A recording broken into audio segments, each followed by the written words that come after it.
It winds up being such an internal process, actually, for me, because it's so repetitive. French macaroons get all of the sort of hype for having these really interesting flavors and different combinations of ingredients and being all fancy in that kind of way, in addition to being decorative. But coconut macaroons have been ignored in that kind of capacity. And I don't think that that's right, but I'm hoping to change that. Hey, I'm Dan Cohen, the founder of Danny Macaroons, an artisan macaroon company based in Spanish Harlem. Hopefully these are finished. Yeah.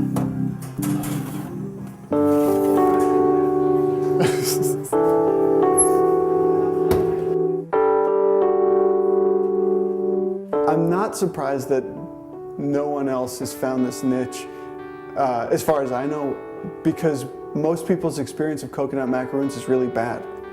I think that people want something that engages their mouth, that they don't just want to stick a gummy or dry blob of something in their mouth. They want something that's interesting, that has different flavor components and that has different textural elements. And I think that that's what resonates with people when they bite in.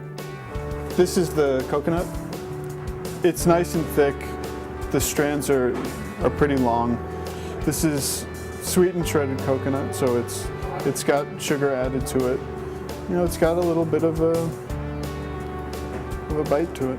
I use a really coarse shred coconut, and coarse shred coconut is really, really hard to, it's impossible to pipe out. And so I have to make these literally by hand, each one. These happen to be moist, but also crispy coconut macaroons. And I think they're the best ones I've ever had. And it's different from the ones that most people are familiar with. In this bowl right now, it's the makings of 48 plain macaroons. And this is literally the process for all the macaroons all day long.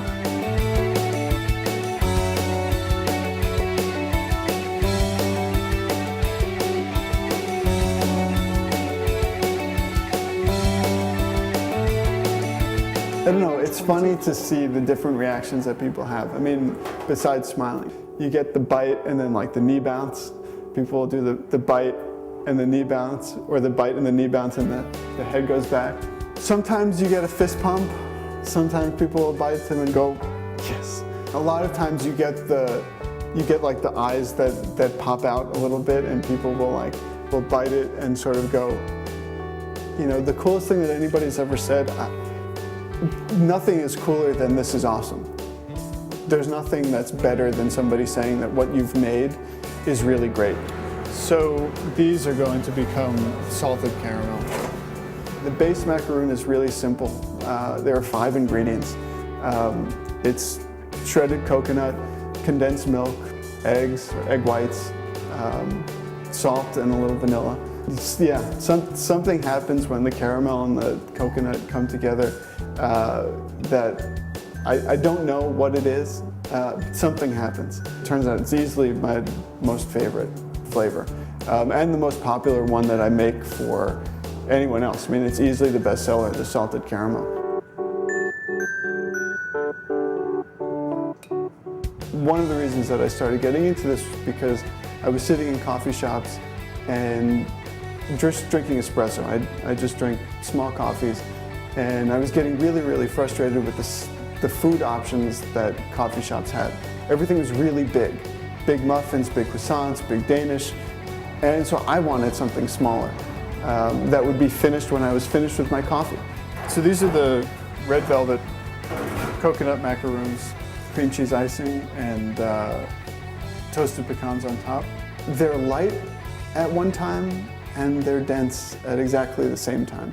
So these are the finished red velvet macaroons.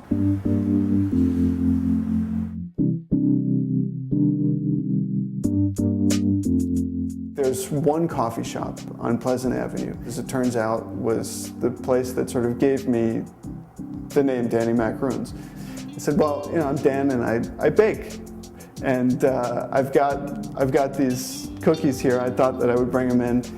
And I said, okay, I hope that you like them. Again, my name is Danny. He said, no, I got it. It's Danny. I got it. Danny with the Macaroons. It's Danny Macaroons. I got it. Come back in a couple of days and we'll see.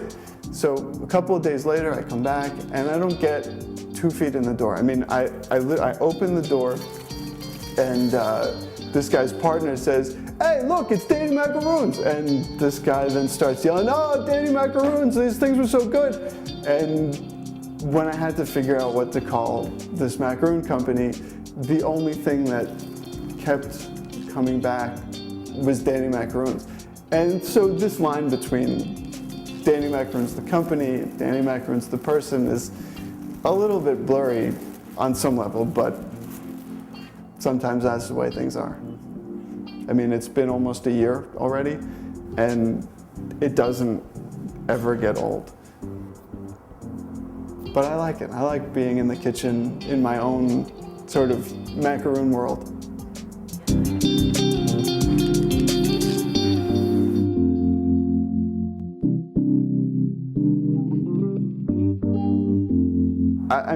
I didn't go to pastry school. I didn't go to culinary school. I mean, I can cook. I really like cooking, but everything that I know comes from Jacques Pepin